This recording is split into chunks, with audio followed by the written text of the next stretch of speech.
Hello everyone, and welcome back to the Blaise XPerience. You're joining us for episode number 37 today. And today we're back to talk more State of Decay, because it's State of Decay Saturday. Today's episode is actually going to be solo Daybreak tips. We already covered the multiplayer tips in a previous episode with Maris, and today will be solo Daybreak tips. But before we get into that, just a couple of quick notes at the top of the podcast. Our next stream will be on Tuesday from 8 a.m. to 12 p.m. Eastern Time, so tune into that. And then our next podcast for Wednesday will be on the Sea of Thieves new DLC called Forsaken Shores. That was supposed to release this past week, but they actually pushed their DLC release date back, so I obviously couldn't talk about it since it wasn't out. So as long as they release it on time, then it will be out next Wednesday. But those are the couple of notes we had at the top of the podcast. But without further ado, we have a guest today. Our special guest was actually featured on the Undead Lab stream this week, and he is a bit of a solo expert. Please welcome Mr. Derrck to the broadcast. Hi, Blaise. Thanks very much for inviting me today. I wouldn't necessarily say I'm much of a solo expert. I'm just saying I've played too much of the game, probably. Well, I would think you're a solo expert. I mean, you are the only person I know of that is solo melee, so that is an accomplishment. Yeah, I think that's just... okay, right, I'll leave it at that one. But that was a lot of grinding and just being patient, I think, more than anything. But thank you. You're welcome. I mean, you know, we'll kind of get into it more throughout the episode, but personally, I'm definitely way behind you in solo. I still have not actually solo Daybreaked at all. I've gotten to wave 7, but I can't actually finish it yet, so I'm getting there. Well, we'll probably talk about this a bit later on, but definitely there is a difference between playing Xbox, which you do yourself, and playing PC, which I do. And obviously, I've tried it on Xbox as well because the game is cross-platform, which is fantastic. However, it is a lot more difficult on Xbox. With the PC, you do have that ability to aim a lot quicker, and therefore solo can, as far as I'm aware, solo is a lot easier on the PC. You'll get there, mate. You'll get there. That is true, and maybe you know someone I don't, but now that I think about it, most of the people I know that have soloed it are playing on PC. I'm not sure if anyone has soloed an Xbox yet, so... there is a couple of people that have soloed it on Xbox, but I think, as I say, it all comes down to perseverance, going through the tips that we're going to go through here, and then just obviously evolving, which when we go and play, like you mentioned last week with the multiplayer with Maris, is like you, me, and Maris have been undefeated in a trio gameplay. I mean, there's two of us that play on PC and you play on Xbox. But actually, if you look at the stats and if you actually analysed it, I would say we're all quite on an even par with regards to our playing ability and style. Very true. I would definitely say that. And we are still undefeated, and hopefully we can keep that up. Exactly. And I agree that I will get there at some point. Just I think I need to practice it more. I mean, I think in total I've only tried about 8 times now, so I haven't tried a ton. So I think, 8 tries is not that bad. I haven't beat a solo maybe, but... No, exactly. It again, it is, you're waiting for other people to either exploit a certain loophole or find a way of dealing with a certain scenario that you may have not dealt with yourself, and then you can use that to get yourself to that solo level. The fact that you got to wave 7 just shows that you are pretty much there already. Wave 7, I personally think, is one of the easier waves because you're not having to deal with the pure amount of zombies. It's just the juggernauts. And, right, it's just a bunch of juggernauts and ferals. Exactly. And there must have been something, when you got to wave 7, there must have been something from previous waves that have possibly pushed you back a bit further. Maybe like you lost a wall, or maybe the technician was actually damaged a little bit and you haven't been able to heal him up between waves. I haven't seen your wave 7, but the fact you've got to wave 7 definitely means that you'll definitely get that solo Daybreak in a matter of attempts. Yeah, I think what actually happened is I got to wave 7, but I had a wall down still and I ran out of wall kits, so I couldn't repair the wall. So that's a big problem. So that does something there. But yeah, do you want to get into a little bit about your streaming? Because for anyone that didn't know, you are a Twitch streamer and you're a very good streamer, and I would definitely recommend anyone check him out. So he is a very professional streamer. Mr. Dart does a great job, and he talks to his chat all the time, and I would definitely recommend anyone check him out. But do you want to talk a little bit about how you stream or some of the games you play? Yeah, of course. I can talk about a bit about myself. My name's been mentioned. You know, I'm a Twitch streamer. I have always been into gaming. Since I was young, playing through Commodore 64, Sega Mega Drive, Genesis, up through Dreamcast, then onto Xbox when it came out. I've always been interested in watching other people play games. Now, I've enjoyed playing games myself, but I've never been as good as, say, my brothers who had the consoles, and I loved sitting there and watching them play games. And when I came around to being able to actually play a game myself, I realised that it's quite lonely in my current situation, just playing on my own. And so I thought, do you know what? I enjoyed watching games, so other people might enjoy watching me. So I decided, okay, let's just get Twitch up. I'm just going to have a bit of fun. And I do pride myself in trying to be better or trying to best myself. I don't see it as a competitive, a competition at all. It's more, I enjoy playing games, and I know that other people will enjoy watching me play games, and that's why I do the streaming. The fact that people come in and talk is lovely, and I love to interact with people. You'll notice from some of my streams that I can talk constantly for hours and hours if I need to. I mean, that comes from my background. I'm an air traffic controller, so I have to talk to the aircrew. Sometimes I have to overstep them if they're not doing the right things. And I also have that instructional background as well, which means that I can keep describing things for a lengthy period of time to make sure that in the instance of the instructing, the student is listening and gets the point across to them. And so hopefully that comes across in my streams. And I really, really enjoy teaching people. That's the other side of things, which I think does help with streaming. You've got to be not just an entertainer with regards to how well you play the game. You've got to be an entertainer in how well you describe the game, how you interact with your chat, how you are passing on your knowledge to chat. And I feel that I do have that ability, and I really enjoy doing it, which hopefully it comes out in the passion in my streams. It definitely does, honestly. You seem very passionate. You're definitely very knowledgeable, and like you said, I've seen you a lot of times in stream trying to teach people things, and that's exactly what you have to do. I mean, if anyone out there, is wanting to think about becoming a streamer, those are the kind of things you want to do, because if somebody goes into your stream and they see you playing well, they might stick around for a little while, but if you're not talking to them, then they're probably going to go on to the next guy. Exactly. And that's one thing that I do try and get involved with my stream as well, is if you are interested in streaming, you are a new streamer, come and have a chat with me and come and join my Discord, and I will help you out with whatever you need to do, whether that's talking about your overlays, whether that's talking about the way you need to present yourself, how you deal with social media, how you interact with your chat. I'm currently in the process of actually writing up a small, it probably won't be small in the end, but a little walkthrough of how to start up streaming, how to think about what you need to do with regards to streaming, your intelligence coming across the audience. Do you need a webcam? Do you need overlays? That sort of thing. So hopefully it will come across and be useful for people. It's nowhere near complete, but I will let you know when it's done, and maybe we might do another podcast on it. Yeah, definitely. That sounds like a lot of fun. And I know a lot of that stuff you're talking about, I don't even have myself yet, because for me personally, streaming is just something that I enjoy doing on the side. I mean, this podcast is what my passion more so is. So, like, for example, having a camera, I don't even have a camera, so people can't see me on the stream because I don't have a camera hooked up, so I don't even have that yet. Yeah, and some people don't want to be seen as well. They're quite shy behind the camera, and also is for some people a protective blanket, especially when you have to deal with certain trolls on streams. And unfortunately, it does happen. But if you're a confident individual, or you can use that confidence behind a screen, and the fact that they can't come and get you, they can't deal you any damage, then streaming is not going to be a problem. Now, I'm not saying that people do have to use webcams at all, but they are there, and people feel more of a relatable link to you because they can actually see you and see you reacting, which is quite nice. A more personal touch. But that's not what we're here to talk about anyway. Exactly, but that's definitely some great tips there. And I know that you are obviously a big State of Decay player, which is why you're here. I know you've also played Frostpunk. If anyone wants to watch you play Frostpunk, are there any other games people can see you play real quick? Yeah, so I am absolutely infatuated with the zombie apocalypse genre. So I love anything zombies. Anything can come back from just pictures of it. It can come back to the stories of it. It can be series. It can be films.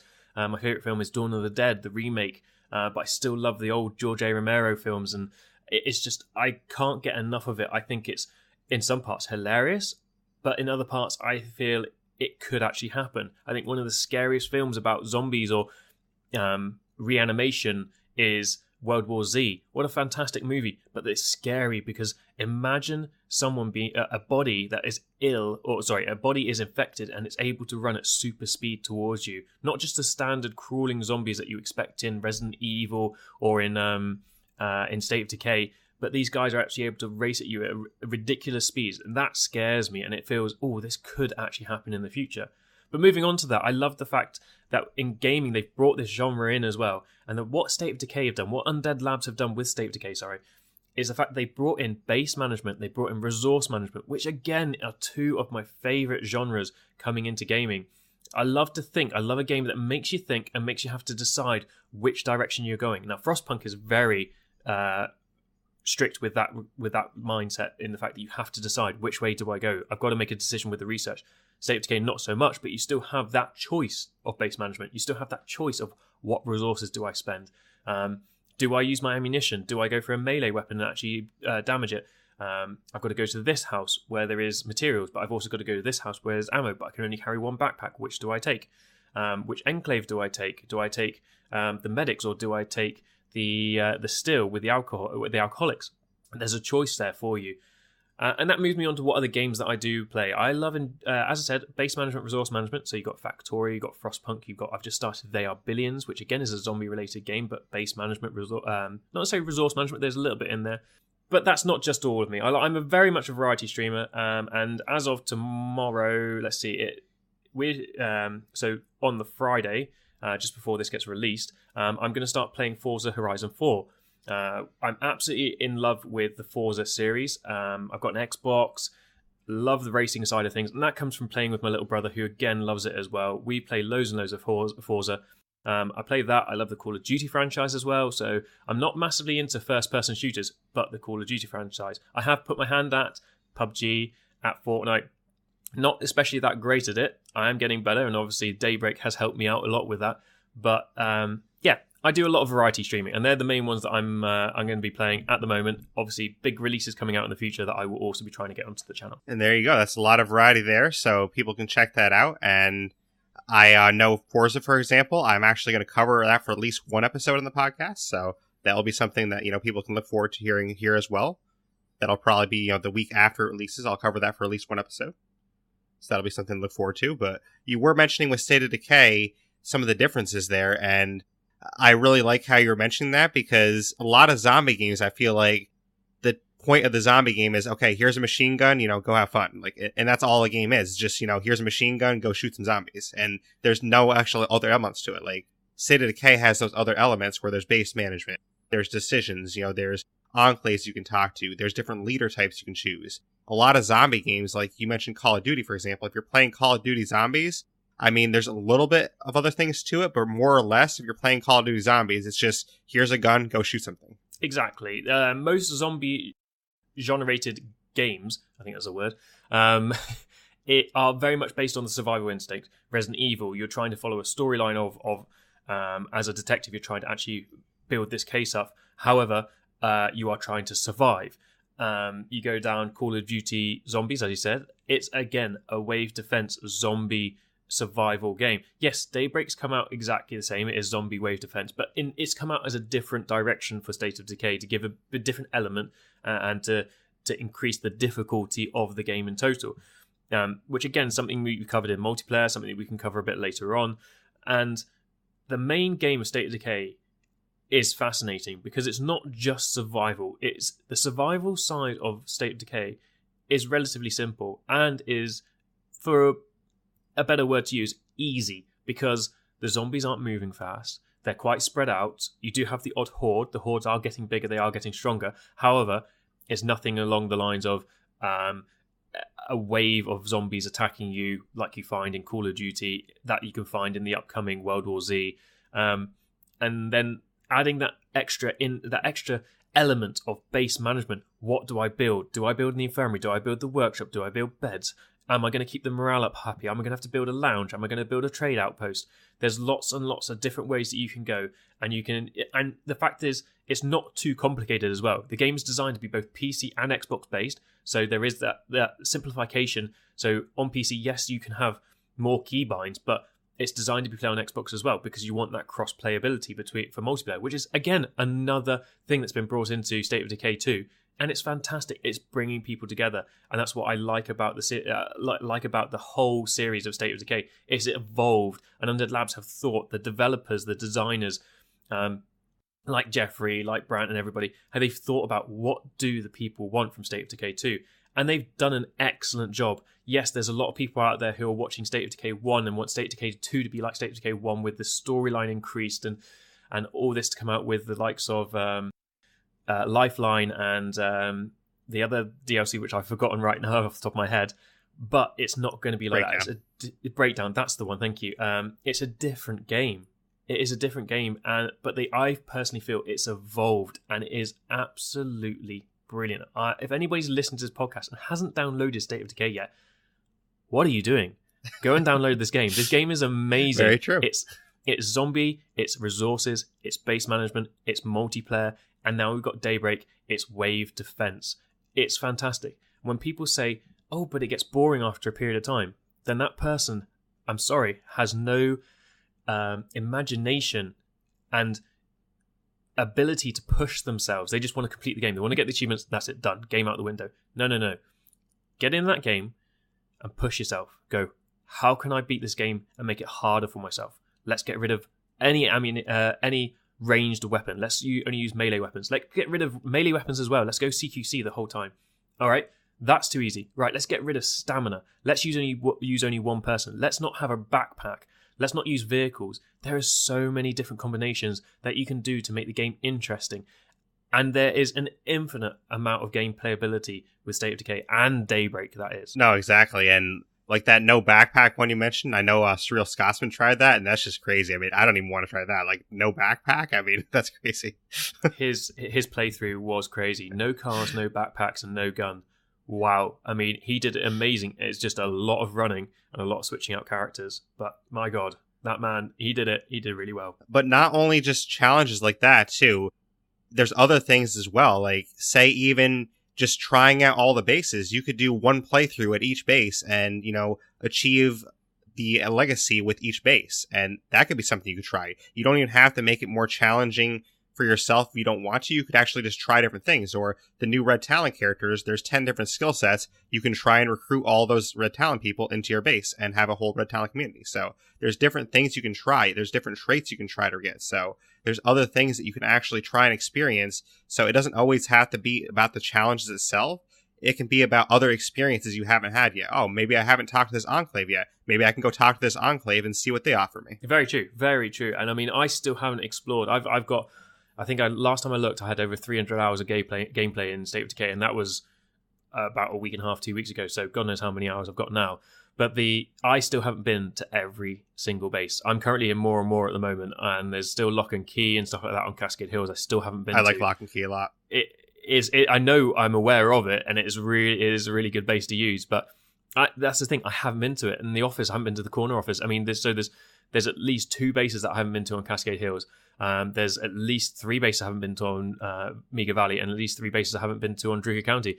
My plan is to go and be in every single one eventually and actually see which one is the best for what I want. At the moment, all I'm doing is a Red Talon playthrough. I'm still looking for all those traits. It's for me, there's the collectible side as well, which we haven't even spoken about. I mean, there are so many people out there as well that just want to collect things, collect all the weapons. They want to collect all the guns. They want to collect all the cars. Or facility mods like me.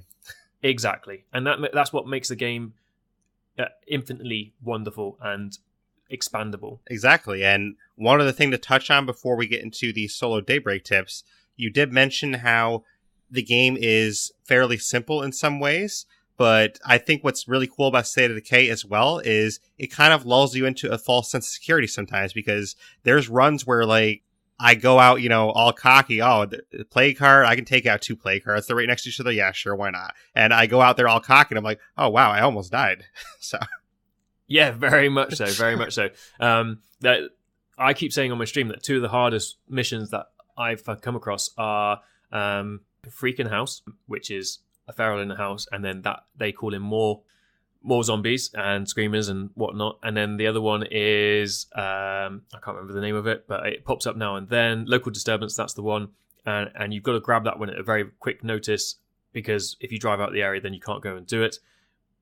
But they can catch you out so quickly. Like, I've done so many of those missions, but when you turn up and there's a feral that's attacking one of the guys that you've got to save, and you go and do that, then another feral turns up from another direction. If you're not watching the minimap, if you're not looking out for those screamers coming in, you can get mobbed so quickly. And I'm not going to spoil it for anybody, but let's just say, if you've got the Clio relay from the Clio core of the new large facility that's available from Daybreak for the Red Talon lot, and you activate that, you better be ready, because that can catch you out. Yeah, we'll be getting to that in a future podcast. I haven't gotten to that so much yet, but that'll be something we spoil in the future podcast, so stay tuned for that.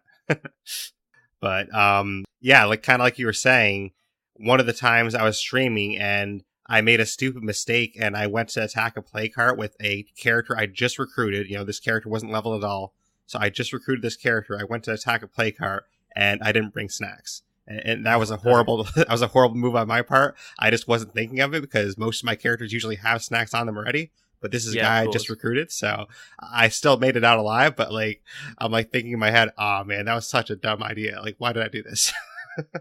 It is. It's so simple to get caught out as well. I started the playthrough of State of Decay, and I would make sure that every character had nothing on them. So every time that I took the character, I knew I had to go to the locker and pick up meds, stamina, weapons, and then I was ready to go. Then, partly way through my long playthrough, I switched it so that every character had meds, stamina, and a gun on them. And then when I started switching across to characters, they didn't have anything. I was thinking, oh no, I've forgotten to actually put stamina on them or meds or something like that.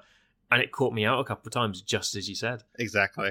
And that's the cool thing about State of Decay is even if you play it, you know, for hours upon hours, there's still those moments like that can really catch you off guard and make you think, oh, wow, like, I should know better. I played this game for hours. Like, why did I do this move? But there's still decisions you can make like that catch you off guard. To err is to human. Exactly. It makes it real that way. Exactly. But yeah, I mean, that's a little bit about, you know, Mr. Dart's thoughts on the game itself. I'm sure everyone, you know, listening has already heard a lot about my thoughts, but now we can kind of get into some solo Daybreak tips. As I said, Mr. Dart is the only person, to my knowledge, that has meleeed solo, so that, you know, big props to you for that, and I think you're the perfect person to talk about some solo Daybreak because you've done a lot of solo Daybreaks yourself. Excellent, thank you very much. Let's get to it then. So we're going to go through 15 different tips here, and we're just going to talk through them and give our thoughts on them. So our first tip here is to use your minefields wisely to protect yourself. So basically what we mean by this one is you want to use minefields in multiplayer as well, but especially in solo, your minefields are kind of like your last line of defense. So especially behind the walls, you want to have a minefield out there. And then in the later waves, you want to have some minefields out front to kind of slow down the zombies that are coming in.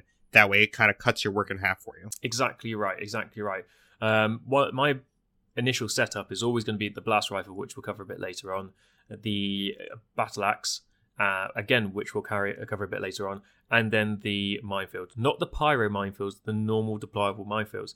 And I will always set at least one on the inside of the walls. Because just as you said, if I see a feral coming through on the minimap and I don't have a chance to turn around and shoot it before it gets over the wall, I know that I've at least got a high probability he's going to hit one of the mines on the inside and not cause damage to the technician. However, if he does manage to get through because of the way that the AI tracking system works and the fact that the minefields are random, the RNG might not have actually put a mine in the direct line of where he jumps over the wall and goes towards the technician, then I still have the opportunity to swing around and shoot him, at least try and knock him onto another mine, if not kill him with the shot. Going on to the minefields that you spoke about later on in the waves, if you don't get minefields, if you have not unlocked them in Daybreak, after wave 5, you do receive the clear drops. You will receive some minefields in there. You also receive some after wave 6 as well, ready for wave 7. And at this point, after wave 5, you will be in quite a difficult position because after wave 5, you've had to deal with a juggernaut and a load of armored zombies. I mean, I'm just talking at the end of wave 5, not the entire wave 5. And you're going to probably have some walls down. The technician may be injured as well. And you've still got to get out there and go and get those clear drops.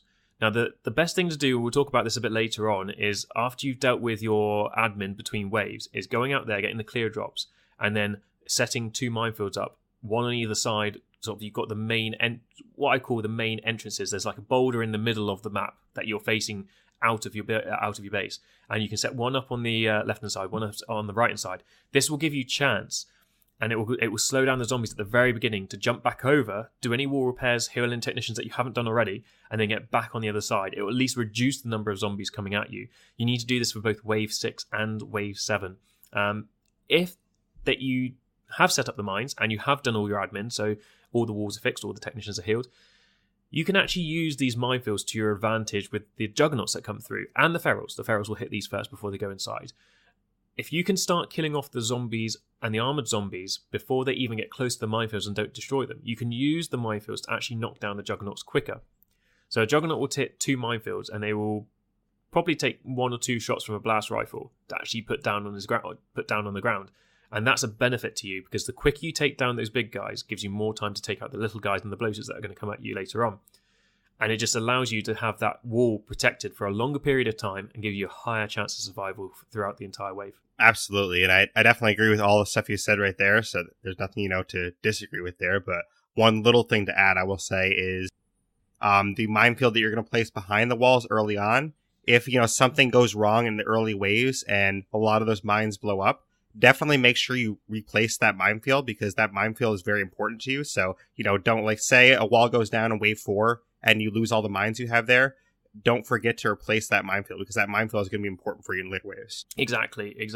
That is probably your primary concern is that minefield inside. If you end up only having one minefield to go outside, it's not great, but it's better than nothing. Go and put it on one side, go and defend the other side.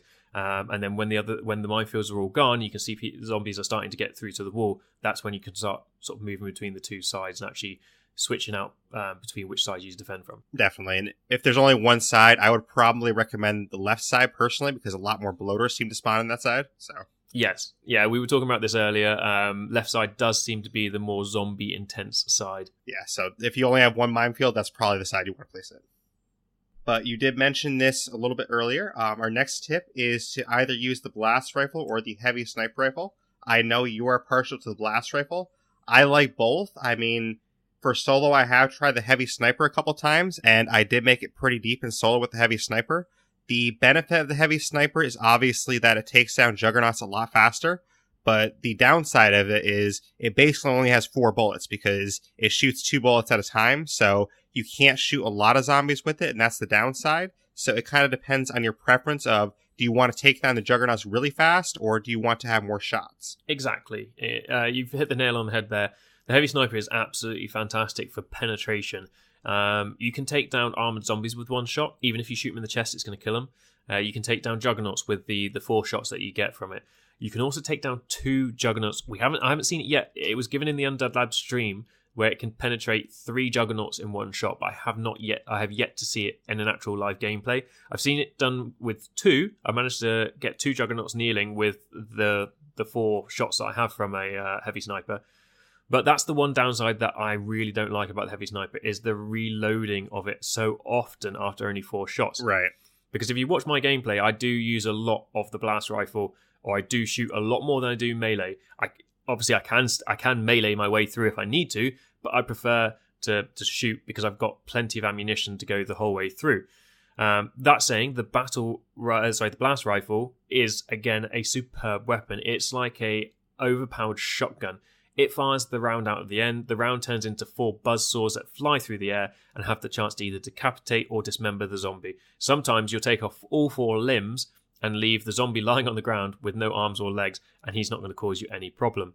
But again, as you say, it's all down to preference there. I personally feel that the blast rifle will be able to get you through all the waves relatively quickly, whereas the heavy sniper will take a little bit longer for the initial waves. However, it will take out the juggernauts in very short space of time, which may, if someone's having trouble with the juggernauts, then it's definitely the rifle that you want to go for.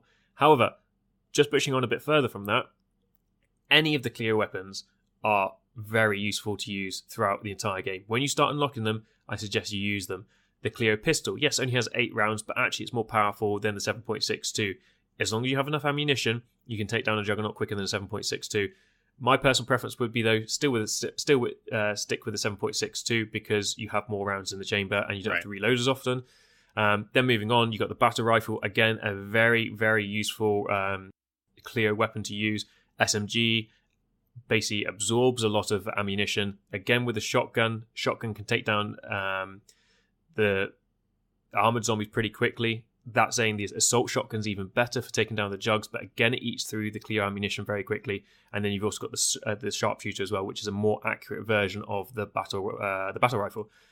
And that brings me on to the point about the sharpshooter and the heavy sniper, is the fact that they are extremely accurate weapons. If you can't aim accurately, then you are going to waste ammunition with those guns, because they have smaller capacity magazines and they're very accurate. If you aren't as accurate, or you don't want to be as accurate, then definitely go for the battle rifle or the blast rifle. Right, and I will say, for those clear weapons, the one I definitely wouldn't recommend, though, is probably the machine pistol, because that eats ammo way too fast. So yes, definitely, and very inaccurate. Yeah, so do not use the machine pistol. It's not going to help you at all.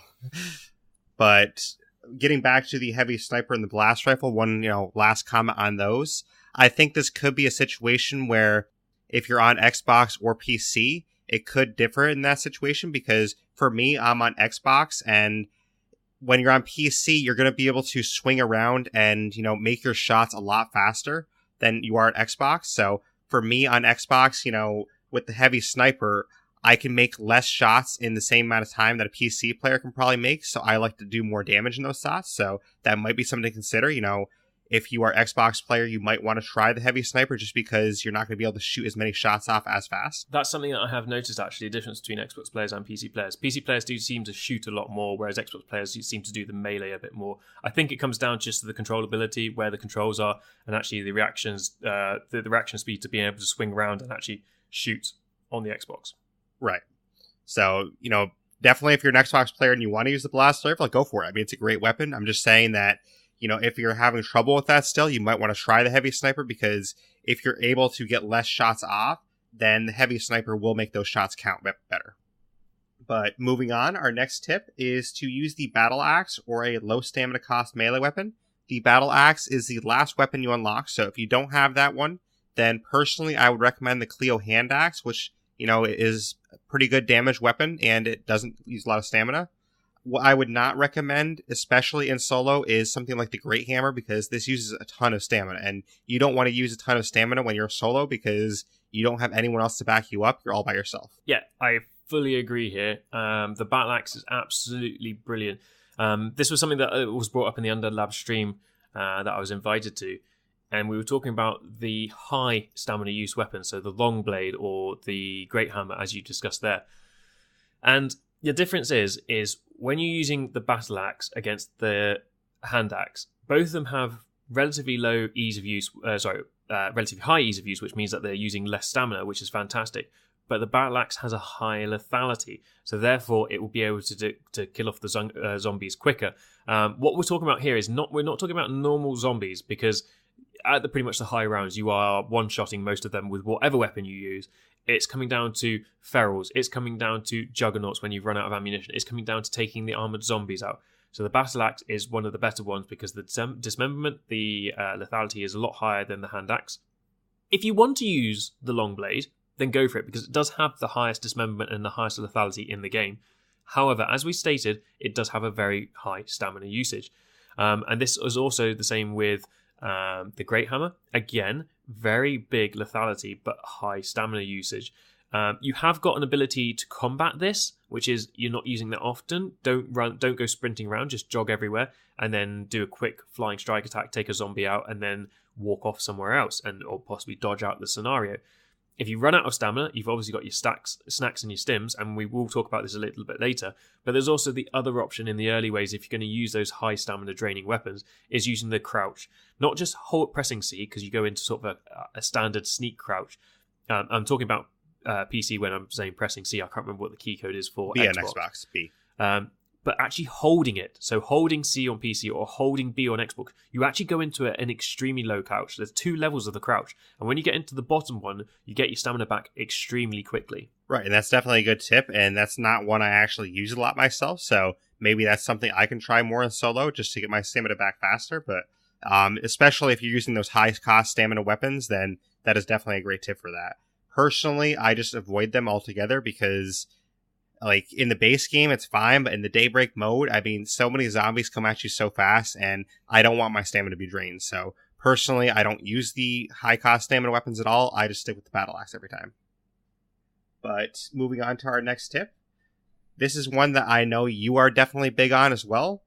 You have to pay attention to your minimap, especially in solo, because in solo, you have no one else to watch your back at all. I mean, technically you have the NPCs, but the NPCs aren't going to, have as much intelligence as an actual human will. So these NPCs won't be able to help you out and call out, oh, hey, there's a Juggernaut coming. They're not going to do that for you. So you have to pay attention to your minimap and know, okay, on my minimap, on the right-hand side, I have a Juggernaut coming. Left-hand side, I have a bloater. That way you can spin around really quick and hit that bloater before it comes towards you. Yeah, you've hit the nail on the head again. When you're doing a solo run, AI is not going to talk to you. It's really important you're looking at the minimap as you state. Look at where there's... You'll hear the sounds of the freaks when they turn up. So you'll hear the scream of a feral before he turns up. You'll hear the yell of a Juggernaut before he turns up. The only ones you're not going to see or hear about is the bloaters. They're going to turn up. They pretty much are... They come down the same sort of routes, either on the left, either on the right, or either in the middle. And you'll see them turning up on the minimap straight away. And we'll talk about that a bit later on. But they're the three freaks are the ones that you're really going to have to concentrate on with regards to the minimap. The ferals especially, because they can come at you very, very quickly. When it comes down to the other side of things, when looking at your minimap, is when you're shooting at a Juggernaut, usually for me, I focus. I aim down sight and I focus. And if I'm shooting long distance as well, I'm having to zoom in. I'm very much focused on making sure I get those headshots.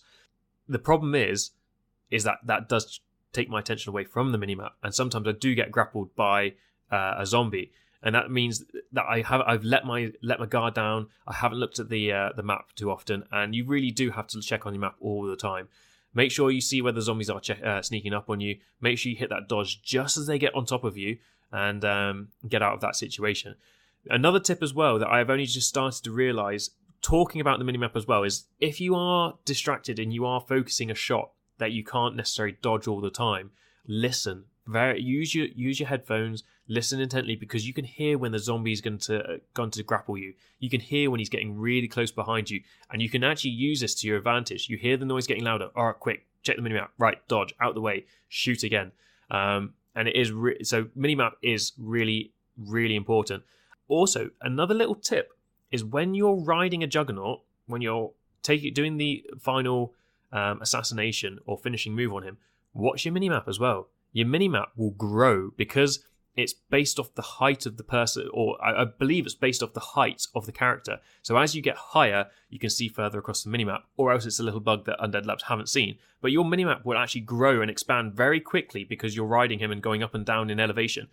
And you can actually see a little bit further along your minimap. So that's a little tip for you guys as well. That's actually something I didn't notice myself either. So that's the tip that I didn't know. So thank you. I didn't know that it expands like that. But that's cool.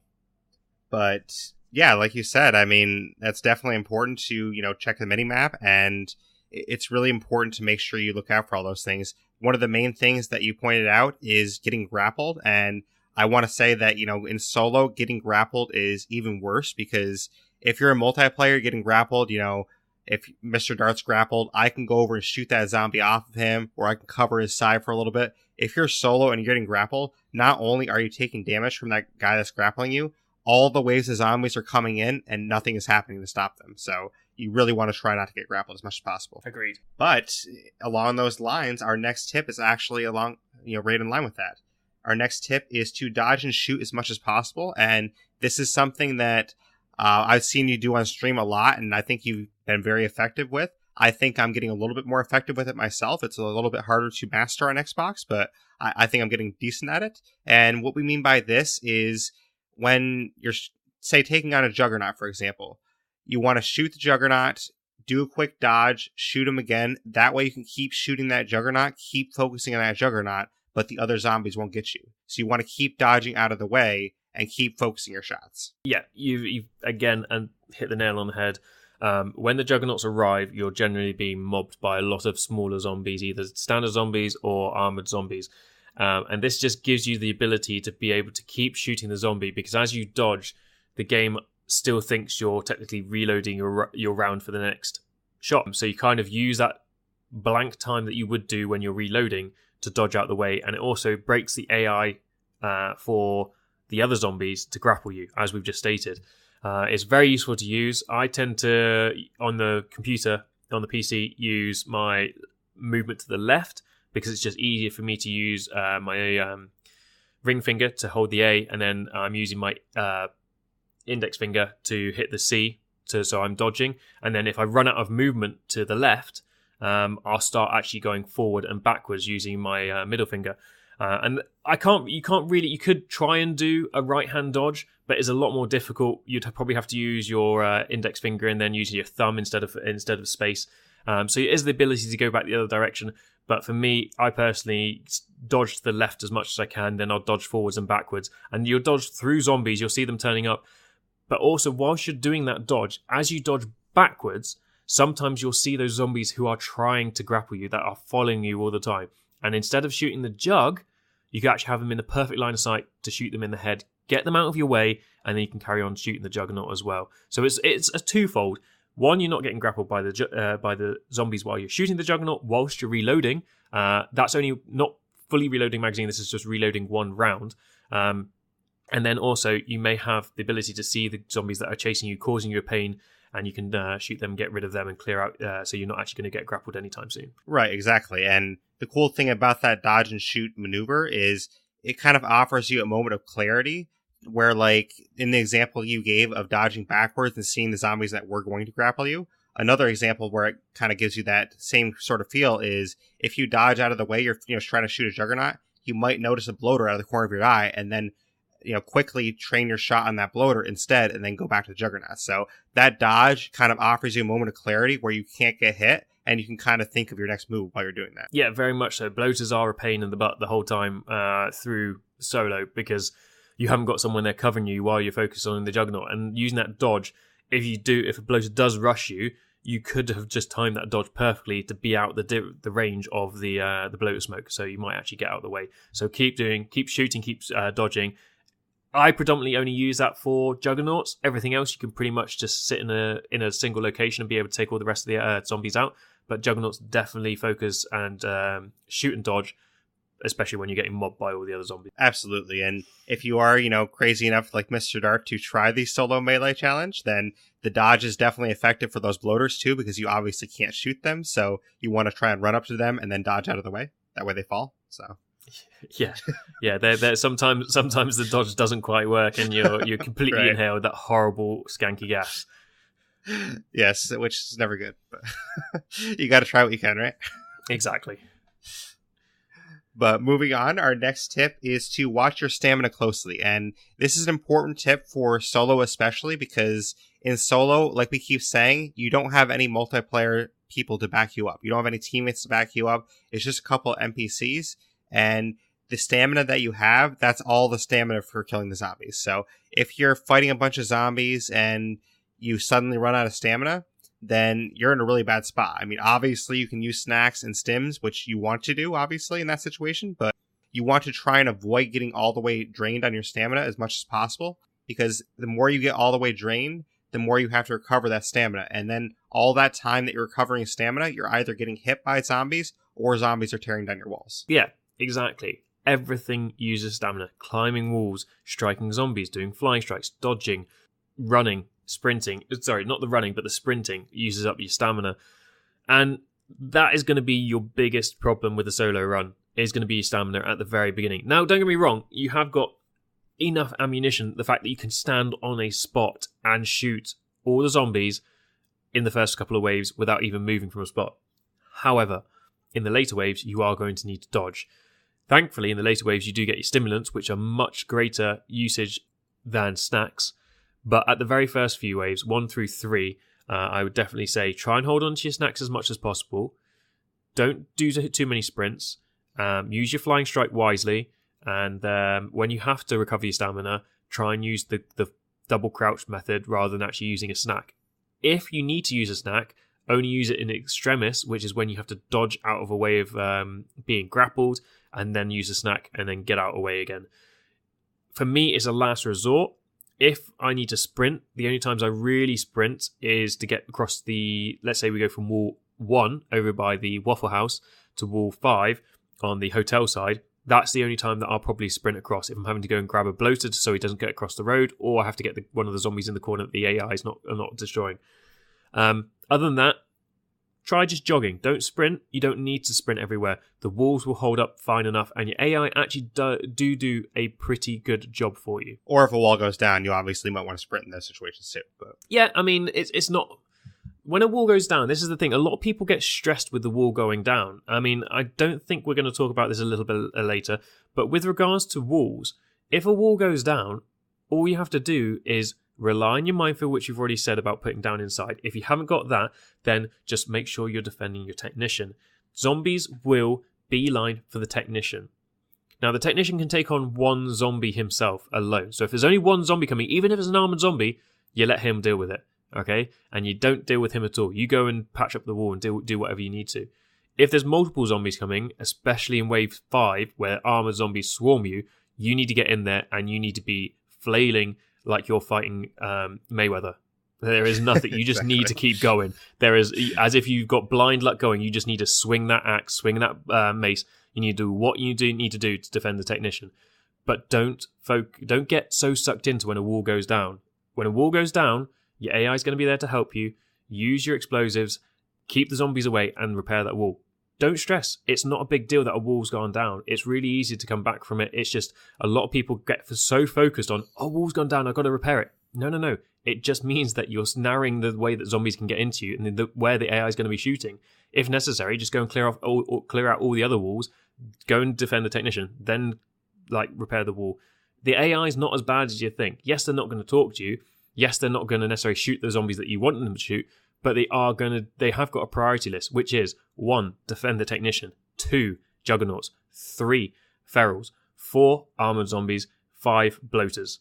That's what I've noticed. I don't know if it is the correct priority list as it's been programmed, but that's the priority list that I've seen for the AI. And which, on that point, why is bloaters number 5? Like, come on. I mean, it's strange, isn't it? Yeah, no, it is a strange one. I've only noticed that they attack the bloaters. It might be more based on a distance thing. Right.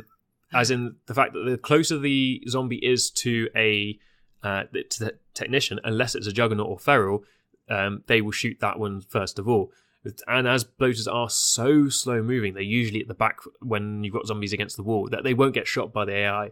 Now, when a bloater is spawned in and you've cleared out all the other zombies, the AI will shoot the bloater. We've seen that. So I'm only making an assumption based off what I've seen. Right. And again, I think maybe the distance thing I is think the that's a fair correct way assumption, that's too. been designed. Yeah. Yeah. And what you say, too, is definitely true. I mean, like, when a wall goes down, you don't need to instantly panic.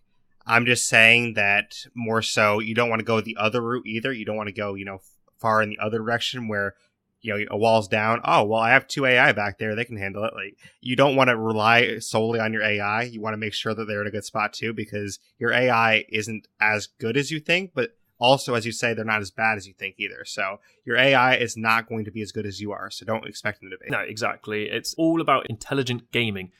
Make sure you are aware of your surroundings. Make sure you're aware of how many zombies are inside, and think about what your priorities are. Yes, it's going to take a lot of forethought, a lot of quick processing of all the information that's coming into you, but as long as you build up your situational awareness, you should have it all covered. Absolutely.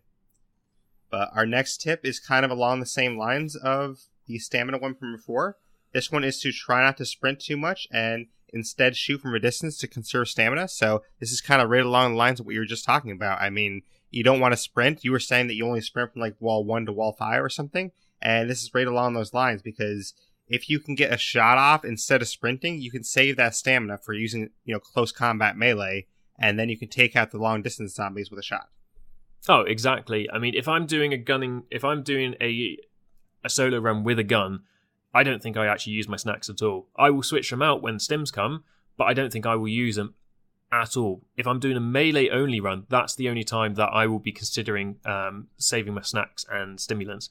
And as you say, try not to sprint too much instead. Shoot them from distance, conserve that stamina is exactly right. If you're going to melee zombies, you're going to use your stamina. So if you're, say, between walls 1 and 3, and you're meleeing everything over there, there's no point going around the other side and meleeing them. Just sort of take a step out, dodge around the corner, and just line up every zombie that is on wall 4 and just shoot them all in a oneer if you can. Then just try and get the guys in the corner on wall 5 over by the hotel.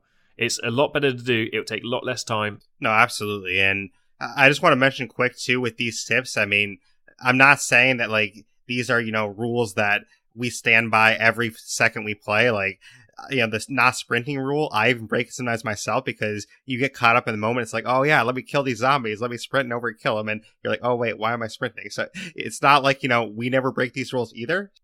So yeah, just keep that in mind, that these are tips that even Mr. Dart and I will sometimes go against just because it's hard to remember everything at the same time because you have so much going on at once that it's hard to remember everything all at once. So yeah, the next tip we have is to focus on bloaters first and foremost. And this is something that sounds, pretty obvious, but it's something that, needs to be said anyways, because if a lot of bloaters explode around the walls, then it's going to prevent you from getting to those walls to get the zombies off of them. So it's very important that you try and shoot the bloaters before they hit the sidewalk if possible. Yeah, exactly that. There's two trains of thought to this. Bloaters do cause you an issue. They push you back. The smoke takes up a lot of area, which can cause you, one, to get gas inhalation and cause damage to you. Two, it keeps you from killing off the zombies that are on the wall. Or if there's a juggernaut there, you can't get to him as well and do your assassination on him. And also, three, you can't see through it as well. So if it's bloaters just sort of exploded around wall 1 or wall 2, and you're actually down by wall 4 or 5, when you're looking over there, you can't actually see what zombies are down on wall 1. Now, yes, you can use the mini-map to help you out and try and take guesstimated shots and get lucky. However, that's the problem that happens. You might not take might not get those shots. You might waste ammo, and it may take your focus away from something else to happen. So the first and foremost thing is to take the bloaters out. They will push you back if you don't deal with them quick enough. However, on the flip side of this, you can use this to your advantage. Now, if the bloaters don't focus you, they don't get aggro by you, and they just walk towards the wall and explode at the wall, you can use this smoke to your advantage. If you're getting overwhelmed, you can use either remote grenades or firebombs in that vicinity to explode a lot of zombies. You can just throw the firebomb, it will set fire to the bloater smoke, and then it will cause carnage and at least clear some of the zombies off that area. Yes, it probably will set some armored zombies on fire.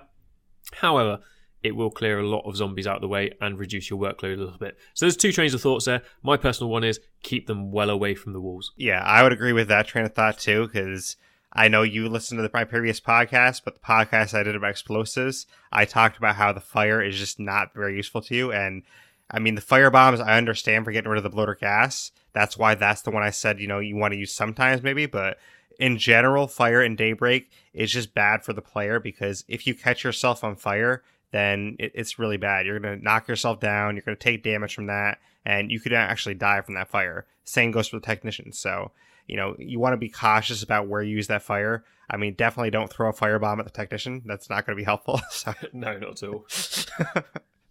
So yeah, just be careful with it. But I mean, if you are in that train of thought to use, the fire bombs to get rid of the bloater gas or, kind of clear the walls off a little bit, it's definitely okay to do that. Just make sure, there's no one human or technician that's close enough that it's going to actually hurt. But in solo, it's probably a better use of it because in solo, obviously, I'm not going to be throwing a firebomb and hitting Mr. Dart with it. I'm just going to be throwing a firebomb, and I'm probably not in the vicinity of that firebomb, so it's not as bad solo. No, exactly. The only part that it does cause you an issue, really, is if you're trying to repair a wall and the bloaters actually hit the wall, you can't get close enough to the repair point. Right, exactly. But along the lines of those firebombs, I mean, our next point is actually to use explosives to help you clear hordes off the walls. So, personally, I wouldn't use firebombs to do that. I would prefer to use, remote grenades to do that, but you can use firebombs to do that, but in general, if there's a big horde on the wall, then instead of sprinting all the way over there, sometimes it would be more advantageous to you to just throw a remote grenade over there and then blow it to clear that wall. Yeah, this is a great example of what you could use through waves 4 and 5 when you start having to deal with all the plague zombies or the armored zombies and you're focused down on one set of walls and actually you haven't even thought about the other set at the other end of the map. The only reason why I talk about firebombs is that you can pick them up from the clear drops. It's not one of the things I would take myself because I've already spoken about I would take the minefields every time. However, you have got the firebombs available to you to clear out most of the zombies. Use that bloater smoke as an explosive rather than anything. But yes, the remote grenades are probably the better ones to use. I try and hold the remote grenades to use on the Juggernauts, so I don't waste time. If the Juggernaut hasn't aggroed me, if I haven't been able to get his attention away from the wall, I tend to send 2 grenades into the Juggernaut, blow him up there, which will also destroy a lot of the zombies that are around him, reduce my workload. I put a couple of shots into him, and then he's already staggered to the ground and ready for an assassination. But yes, the explosives are definitely useful for waves 4 and 5. I would try and hold on to them as long as possible, only use them in extremis. Right, I agree. And you can use something like the remote rocket pod too, but I think you'd agree that the remote rocket pods you probably want to save for round 6 and 7 if possible. Yeah, exactly. You don't get them until after wave 6, where you'll get 1. I think you believe you only get 1 in the clear drops. If you do take them as your explosive at the beginning, you'll get 3, so you got 4 in total. And again, like you just said there, I would probably wait until later in late rounds. I mean, thinking about it, after wave 5, you're still going to get your minefields that you can use from the clear drop. So actually, the rocket pods might actually be useful in waves 5 to clear out all the armored zombies at the very end. But then again, you still have, if you did that, you wouldn't have the last line of defense through the minefields inside. Right, exactly. So that's kind of where you have to play with that and decide which one you want to use. Exactly. But moving on, our next tip actually has to do with armored zombies themselves. This tip is to execute armored zombies as often as possible. So especially in the early waves, that way they don't, deal any damage to you. You want to just do a quick dodge behind the armored zombie, execute it, and that will save you so much stamina instead of, just meleeing it to death. And it'll also save you bullets too instead of trying to shoot them all the time. I mean, obviously they're far away from you, then shoot them. But if they're close by to you, save your bullets, do a quick dodge, execute them, and then move on. Yes, the armored zombies are the bane of your life when it comes to wave 4, 5, 6, 7. They are just relentless. They will come through. You can shoot them as much as you want. Sometimes you'll get a headshot. Sometimes you won't get anything. If you can, execute them like you said. Do the finishing move. Assassinate them. Dodge behind them, put a knife in the top of their head, get rid of them. It's the quickest way to kill them. If you're unable to kill them, just like Maris said last week, shoot them in the legs, disable them, put them on the ground, and then go and assassinate them. Again, it's the quickest way.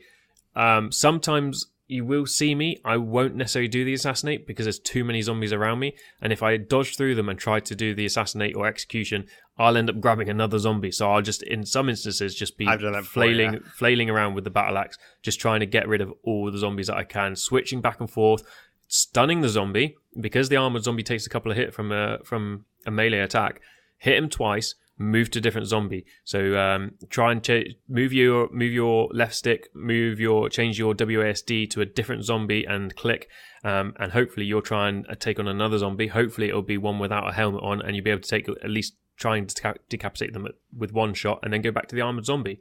That gives you a bit of benefit with the armored zombies. It's just you do hit them twice, you just stun them, they stagger around for a little bit, gives you a chance to go and deal with other zombies that are possibly swarming behind you. But yes, if they're on the wall, execute them, get rid of them as soon as possible. Right, and as you mentioned earlier in the episode too, wave 5 is when you have a ton of these armored zombies, so wave 5 is probably going to be that wave that's hardest for you to execute these because there's just so many around. But I'd say, waves 1 through 4 or waves 6 to 7, you can execute them a little more. Wave 5, I mean, you kind of just have to, power through it because there's so many of them, you can't execute them all because the execution move itself takes a little bit of time. So by the time you get done the execution move, there's already like 3 more on you. Yeah, exactly. And as we stated earlier, explosive are the way that you need to get through that in waves 5. Exactly. Agreed. But our next tip has to do with the NPCs themselves. We already talked about how you don't want to, overestimate them, but you don't want to underestimate them either. And this tip is to just kind of play as though the NPCs don't exist. So don't expect help from them. Simply pretend they're not there and then be grateful for any help you get from them. So basically, think of it as, okay, I'm playing this by myself. I have no help at all. And then if the NPCs suddenly shoot a bloater, go, oh, wow, hey, thanks. I wasn't expecting that. Just think of everything as if, okay, I have to do this myself. And then if you get help beyond that, that's great. Yeah, exactly that. I mean, I've been playing today where I've been trying to shoot a zombie and they've just shot it before I even had a chance to, and it's been frustrating me. It's like, go and shoot another zombie that I'm not aiming at. Right. But yeah, it all comes down to their AI and their decision making. The only thing is with the NPCs is that they will very rarely shoot zombies in the corner of walls 1 and wall 5. You really must make sure you check both those walls, because they will just leave them alone, or they'll shoot in that general direction. It just won't do any damage. But yes, play as if the NPCs aren't there. Saying that, if a wall does go down, they do hold their own, and if a juggernaut does turn up, there's been times where I've been focusing on the smaller zombies, and they've actually made a juggernaut kneel and give me the chance to go and assassinate him, execute him, before I've had even a chance to send off a shot towards him. So they can hold their own sometimes, but as you said there, play as if they don't exist. You're the only person there. Swing as if you're the last person alive. Make sure you clear out those zombies. No, it's definitely agreed that they can hold their own situations. I mean, I actually had one situation, I think it was like my second solo game ever, where I actually died and the NPCs actually held the waves for me, and I actually got to respawn because they held it for me. So they can hold their own in some situations. Yeah, exactly. I will say, I don't know if you agree with this, but for my taste, it seems like when I play duos, it seems the one NPC you get when you play duos, that NPC seems to be a lot better as far as AI goes than the 2 you get in solo. I don't know if you've noticed that. No, that's not something I have noticed. I can say it just adds to firepower. That's all. It might just be something that, felt weird to me, but in my opinion, it seemed like the NPC that you play with when you play duos, that NPC seems to be, a little bit better of a teammate, I guess. It seems like that NPC does a little bit better of a job, but it might just be how you feel in the moment because you have another human with you. So that might just be bias on my part. Yeah, possibly. I think my personal opinion would be that you're thinking the game is easier because you've got 2 human players. But you could be right. It'd be interesting to actually see the dynamics behind the programming of the AI. No, definitely. I would be interested to see that. I mean, we probably won't get to, but, no. but it'd be interesting though. But our next tip though is to only take what you need from drops. So this is definitely, very different from when you play multiplayer. In solo, remember it's only you playing and you can hoard resources. In multiplayer, you want to be a good teammate and not hoard everything. In solo, it's just you. Your NPCs don't need resources, so it's just you. Take all the wall kits you want, take all the ammo you want, take whatever you want, and leave everything you don't want behind. Yeah, exactly that. You do not have to worry about ammunition. You do not have to worry about wall kits. You do not have to worry about other players stealing the stuff off you. It's just you. The NPC doesn't need it. You go out there, you grab the drops you want. Now, saying that, I will always try and set up the same way that I always do. Put a minefield inside. Drop off the wall kits just behind the walls. I'll put first aid kits either on either stanchion or on either side, but on the road, so I'm able to grab them as soon as I can if I've used one up. When I go out to the clear drops, I will drop everything to clear out my inventory so I can go and pick up more. And that just gives me the ability to have more than enough ammunition so I can shoot every single zombie. I don't have to end up meleeing a couple of zombies after wave 5 or halfway through wave 4 just to conserve some ammunition because I know I'm not going to get any between wave 4 and 5. But yeah, as it says there, if you can go and do a solo run and you can just go out there and just pick up the stuff that you need, make sure you have a stack of health, make sure you have a stack of stamina, make sure that you have a stack of wall kits, especially after wave 3, and make sure the rest of it is either explosives or ammunition. Other than that, waves 1 and 2, you don't really need to carry wall kits, you don't really need to carry explosives, you can get through waves 1 and 2 without any of that. After that, make sure that you realise and learn what you're going to get from the different waves, such as after wave 5, you're going to end up getting deployable minefields, so you need to make sure you have space for that. After wave 4, you're going to end up getting stimulants. So after wave 3, you're going to end up getting stimulants, so make sure you switch out your snacks for stimulants because they're better for you. Yeah, it's all about intelligent playthrough, but with regards to the drops, you don't have to worry. You're the only one there. You can take as many resources as you want. You don't have to hoard them, and if you're going to use a clear weapon, make sure you don't take any of the shotgun or 7.62 because it's just a waste of space. Right, and one other thing I'll note too is the Clio ammo. If you are using Clio weapon, don't be so concerned with grabbing Clio ammo because remember these drops are set up for up to 4-player games, so there's way more Clio ammo than you ever need. Like all the Clio ammo you get, you're never going to use all that, so you don't have to be that concerned with taking Clio ammo. Exactly, and that's something that I would like to see Undead Labs do in the future, is the possibility of actually reducing the number of drops or reducing the percentage of ammunition in each crate dependent upon the number of players that are in the game. So say you had 4 players, you get 32, 2 sets of 32 lots of Clio. Let's say in 1 player or 2 player game, you only get 16. It's an interesting concept. It would definitely make you think about, I can't use Clio ammo for the entire game. That is true. I like that. I would think they'd have to reduce the contents in the drops instead of the drops themselves, because there is that one achievement where you have to get the 25 drops. So I don't think they can reduce the drops themselves, but yeah, definitely a good tip. Hopefully, they do that in the future, because that would make it a little bit more fair, I would think, because there's an overabundance of ammo that you don't need in solo, so you never have to worry about ammo, which in the multiplayer game, like if you're playing 4-player, we both know that in 4-player, you really have to worry about ammo because everyone's using it. Yeah, exactly. And I think if they did implement that idea, then you see a lot more people trying melee soloing. Yeah, which is definitely fun to try. I did try it once. I didn't get that far, but I got to wave 5, I think, so it's not a bad start. It's not bad going at all. Not bad going at all.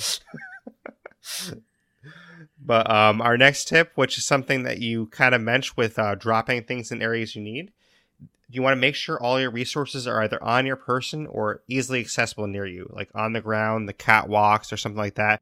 You definitely don't want to be putting any resources in those boxes out back, because those boxes out back are way away from the action, and it's going to take you way too much time to run back to them. So make sure, especially when you're playing solo, you have, your resources. Okay, here's my pile of bandages. Here's my pile of ammo. Have little piles in certain areas that you know where they are. That way okay, if I need this, I run to here. Yeah, again, this is a great point, because I have OCD with regards to cleanliness and actually keeping things in a certain order. However, we have a friend who has some serious OCD, and he has to make sure every single item goes back into the box. This is an issue, especially in this game. I'm realistic. Okay, you don't have to put all the items back in the box.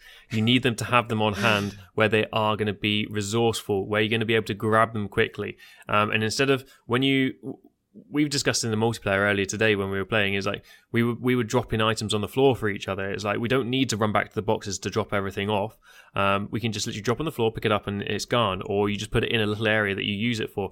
Now you'll see again, when I'm playing solo, I would do exactly that. I have the wall kits dropped behind the wall, ready to go. I have the first aids put on either the stanchions either side, or put on the ground either side, but in line with the stanchions on the main road. If I have extra deployable minefield, it will go in the middle at the front on the road, so I can deploy it quickly later on. However, it does start to go a bit downhill for myself when later on I'm ditching everything out of my inventory, so I've got room so I can go and get all the clear drops. But then I come back, I pick everything up, and I can tell the difference between ammunition, remote grenades, snacks, and the likes, and first aid kits, because of the colour of the bags. So sometimes it's better to put them in colours, sometimes it's better just to drop it all to the ground. It's a preference up to you, but it's got to be on hand. And you don't want to be climbing over the wall and running back to the boxes, because that's just a long time period that you're wasting, when you could actually be either repairing the walls, you could be healing a technician, or you could be just getting yourself ready for the next wave. Right. And one thing I mentioned, a bonus tip in the multiplayer podcast we did, if someone did, like, say yourself, you died outside the walls, you can actually use your dead body as a box, and you can use that box to store stuff in. So that might be a better way if you like to, use the boxes still. You can just use your dead body and keep one thing in there at all times and use that as your storage box. That's actually a very good tip. I haven't actually thought about that at all. However, we all don't want to die. We want a flawless victory. Exactly. But I mean, if you did happen to die, like, this is more of a multiplayer tip, which is why we said it there. I mean, in solo, it's not really as useful, but if you have a dead body bag, like right in front of the center wall, I mean, you might as well put some stuff in there, and it's a lot easier to store things that way. But definitely. It's kind of a, situation. If it happens, okay, great. But if it doesn't, then you definitely don't want to die. So yeah, exactly that. But yeah, our next tip though we have is be patient with mastering the solo run. It takes some practice. So, this is definitely something that I'm learning myself. I mean, I haven't technically done it as the recording of this podcast yet. I mean, I have like the whole weekend off, so I think by the end of the weekend, I'll probably knock it out. But, as of this recording, I haven't done it myself yet. So definitely be patient with it. And it's something that, unlike multiplayer where you can kind of bounce off your teammates and, work together, you're all on your own, so it really takes some practice to master that. Yeah, very much so. I mean, you have got the hardcore players like Swiss Army Knife that were brought up in Underlab Stream who completed a solo run within 40 minutes of the game being released. It's crazy. How true that is, because a wave takes 45 minutes, I don't know. But I still believe that guy was able to complete the game in a record amount of time because he is a phenomenal player. However, for those who aren't up to that level of standard with regards to first-person shooting, yes, take your time, practice.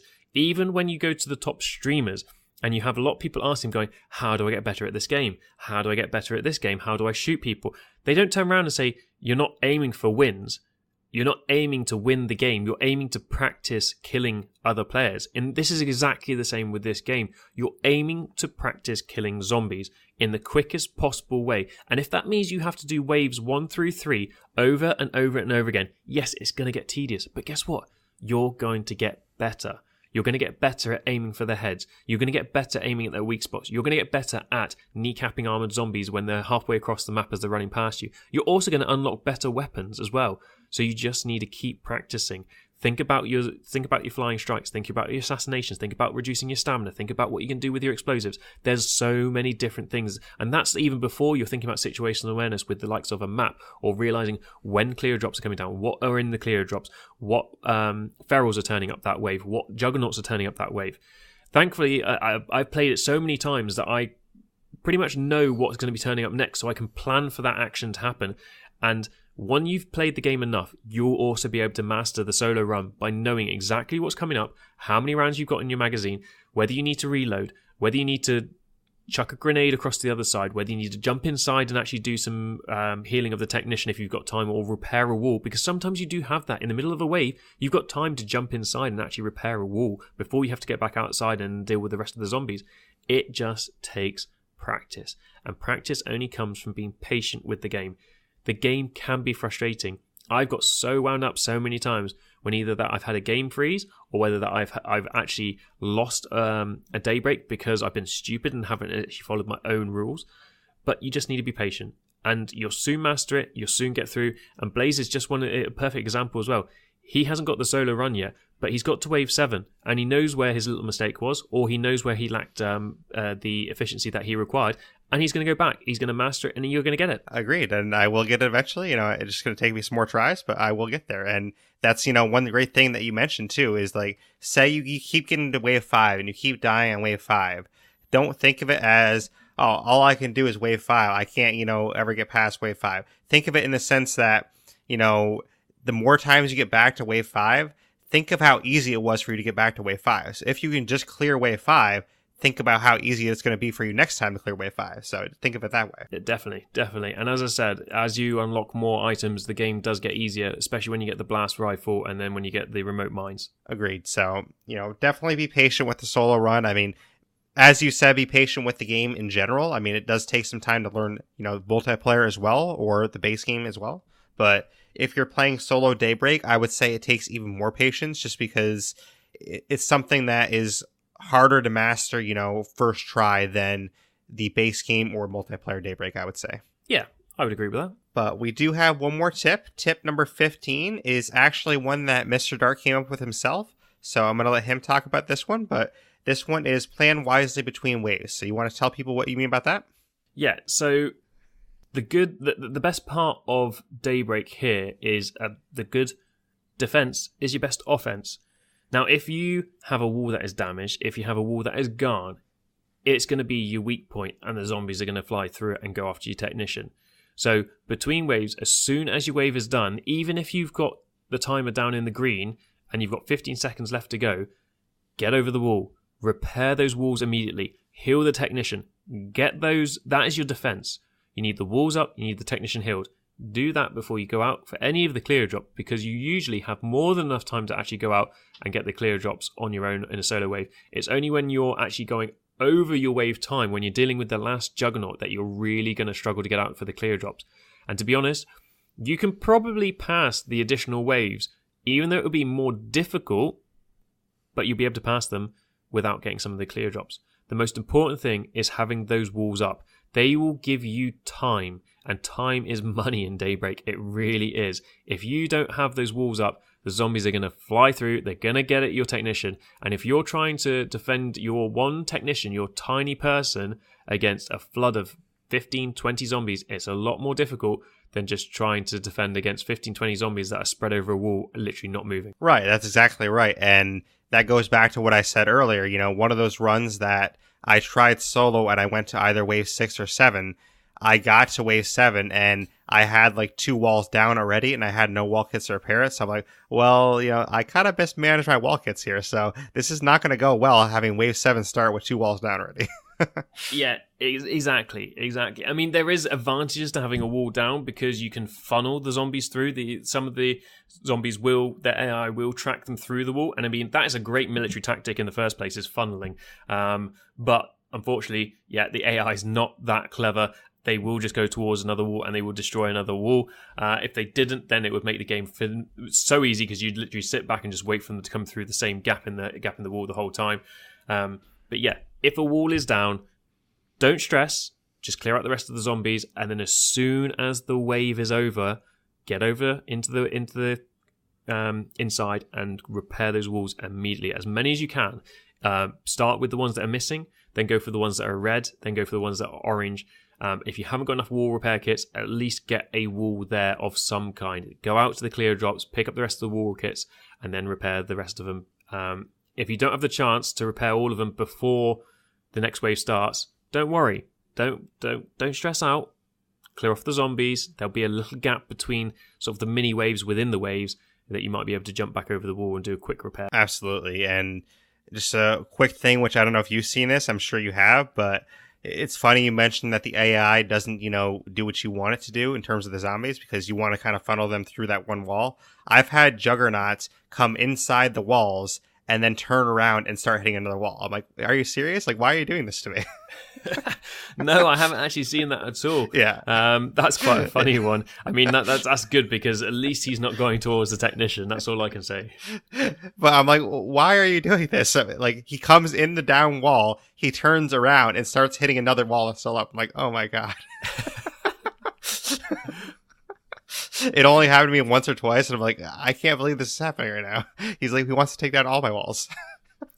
Yeah, he knows the plan, doesn't he? Take down as many walls, you haven't got that many repair kits.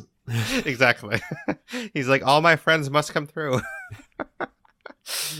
So yeah, I thought that was kind of funny, but yeah, as you said, definitely make sure those walls are priority, and I think you mentioned this too, but make sure healing that technician is a priority too, because obviously if your technician dies, you lose the game. I mean, yes. If a wall is down, you don't technically lose the game right away, so your technician is your number one priority. Oh yes, most definitely. Which I will say, I have mentioned to devs before too, it is kind of frustrating with that technician sometimes. Like, you go to heal him and you bump him ever so slightly, he gets knocked off his computer, he has to reset his computer, so I hope they fix that in the future where you can actually heal the technician more, I don't know what word I'm looking for, but a little bit easier, where it's, more intuitive to heal him. Because if you're healing yourself, you can heal yourself whenever you want. If there's zombies, nearby, you can heal yourself real quick. As long as there's no zombies on you, you can heal yourself. And that's what I think should be the same thing with the technician, because the technician is another person. So I think you should be able to heal him when there's no zombies on him. But remember, he's working with very intricate and delicate machinery. He can't be pushed around too much. So I think it's a really good concept in the fact that he can't be moved. He's got to be stood in one place exceptionally still so you can put a bandage on him. I mean, for my taste, like, I definitely get it if he's like, a couple feet away from his station, but I really want is like, if he's next to his station, like if he's literally right next to the station, you should be able to heal him. Like, I understand, if he's a little bit away from there, but if he's right next to, I mean, come on, like, I shouldn't have to wait for him to sit at his computer before he actually gets healed. No, I agree with you. I agree with you, definitely. Yeah. It's just very frustrating sometimes when you lose, because I'm like, I want to heal you. I want to heal you. Please, type away at the computer. Please type on your computer. I want to heal you. I've had him once hidden in the corner. I was like, dude, your computer's over here. I can't do anything with you stood and sulking in the corner, man. Get your ass back over to that computer. Exactly. They really got to pay that guy less, honestly. Like, we do all the work for him. He just types away at a computer all day. Well, that's the point. That's the whole thing about being in the military and being a contractor, isn't it? Underpaid, overworked. Exactly. But yeah, that's all the tips we have, unless you have any, last minute tips you want to give, but that's all the ones I have for today. No, I think we've covered pretty much everything for a solo run through. There's minor modifications for a melee run through. I have tried to put them in there, but other than that, pretty much covered them all. Thank you. Yeah, and thank you for coming on. I think this is a great episode. I think, people get a lot of value from this. They want to try a solo run, so thank you very much for coming on. No, thank you. I've really enjoyed it. I look forward to the rest of your podcast and doing some more Daybreak with you. Yeah, me too. It's definitely a lot of fun, and hopefully we can keep our undefeated streak with Mars running as well. Definitely. But if people want to find you, where can they find you or get a hold of you? I'm on all social media. Obviously, I'm a Twitch streamer first and foremost. So if you want to find me, I'm on twitch.tv/Mr. Darts Broadcast. If you want to find me on Instagram or on Facebook, again, it's Mr. Darts Broadcast is the page that you can go to. If you want to find me on Twitter, then it's Mr. Darts Broadcast because I only have 15 characters. That's also my gamer tag. If you want to add me, it's Mr. Dart without the S Broadcast. And then finally, I do have a Discord as well, which I might ask Blaise to put into the podcast details, and you can come and join me on there, and I'll talk you through anything from streaming, real life. If you just want to come and have a sulk, you're more than welcome to. If you want to come and just have a chat and a chill with a bunch of brilliant people, then you're more welcome to as well. We'll talk about State of Decay, we'll talk about anything you want to do. It's just a community of people who have a very similar interest. But yes, all social medias and Discord, that's where you can find me. Absolutely. I'll definitely put the Discord link and your Twitch link in the show notes. People can find that there. And for me, if you want to get a hold of me, you can either get a hold of me on Twitter or my gamer tag, which is the same thing. That will be Blaise XPerience, which will be capital BLAISE, capital XPERIENCE. You can also email me, theblaisexperience@gmail.com. And I will also have my Discord link in the show notes. If you want to get in touch with me on Discord, you can feel free to do so. So those are a couple ways you can get a hold of me. If you want to find the podcast, you're probably already listened to it, so you found it some way. But if you want to find a different way, there's different ways like Acast, Blueberry, Podbean, Google Play, Google Podcasts, Apple Podcasts, and many other directories. So just, search those directories. I know Stitcher is one that like people a lot, so if you want to search on Stitcher, we're on Stitcher as well. But search any of those directories and we'll be there. And just quickly to re-mention a couple of the notes, our next stream will be Tuesday, 8 a.m. to 12 p.m. Eastern Time. We'll be streaming some more State of Decay. And the next podcast will be on Wednesday. That will be on the new Sea of Thieves DLC for Forsaken Shores. So those are the next podcasts and streams coming up. But thank you again, Mr. Dart, for coming on. I really appreciate it. And it was a lot of fun to talk to you today. No, thank you for inviting me. And thank you to the listeners for listening. We really appreciate you listening. And definitely go check out Mr. Dart on Twitch. And also check out his stream with Undead Labs. It was a really great stream, and I think you'd enjoy that stream as well. Thank you for listening to the Blaise XPerience.